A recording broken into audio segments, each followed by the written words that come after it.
So yun mga boss, magpapalit tayo na ngayon ng butterfly at saka tipos. Good day mga lods, welcome back to my YouTube channel.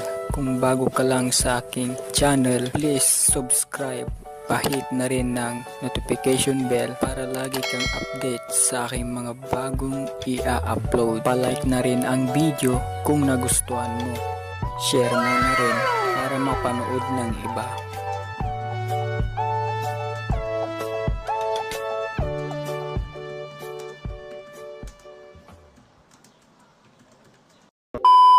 So yun mga boss, natapos na rin natin natanggal yung gulong at saka telescopic ng ating motor. So yung isusunod natin na tatanggalin mga boss, itong mga manubela at mga clutch cable, mga ilaw at mga speedometer. So let's go mga boss, baklasin na natin. So yun mga boss, natanggal na rin natin yung ano nya, yung tipos saka yung butterfly. So bali nagkakabit na tayo ng ball bearing nya. Sa taas na ikabit na rin natin, sa baba na lang yung ating ikakabit. So bali yung ikakabit nating ball bearing nya mga boss, itong ganitong klase na pang heavy duty. Yan. So ito yung ating ilalagay mga boss. Pang heavy duty na rin to. So let's go mga boss.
So yun mga boss, naikabit na rin natin itong tipos at saka butterfly at napalitan na rin natin ng ball bearing na pang heavy duty.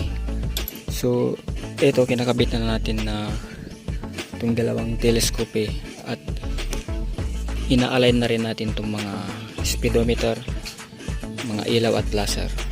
So update lang mga boss pag nakabit na natin.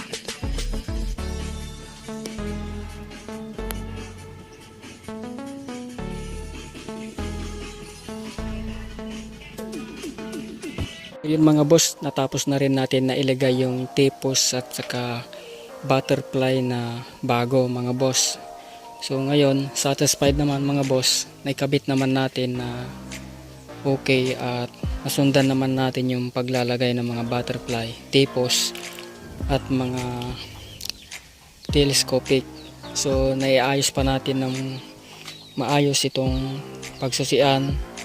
Medyo lutang lang siya kasi magpapalit din tayo ng mga boss, speedometer. Tapos papalitan din natin tong headlight natin sa harap mga boss, kasi kung kita ninyo naka ano na lang siya, kapit to electrical tip na lang para hindi mabasa yung loob. So medyo dumikit pa siya mga boss, kaya magpapalitan pa naman natin tong nya, cover shock nya. So at least mga boss, napalitan na natin tong butterfly nya na luma, tipos at saka butterfly. So bali first time lang natin na magbaklas at magkabit ng tipos o butterfly mga boss. So kahit papaano nasundan naman natin. So sabi nga nila mga boss, paano matututunan ang isang bagay na ayusin kung di mo naman susubukan? Dahil natural lang naman yung magkamali sa una, at unti-unti mo rin yan matututunan pag nagtagal. So ganun lang yan mga boss. So kahit paano palitan na rin natin yung ating butterfly at T-post. So ito pa yung papalitan natin mga boss, shock cover nya, speedometer saka headlight.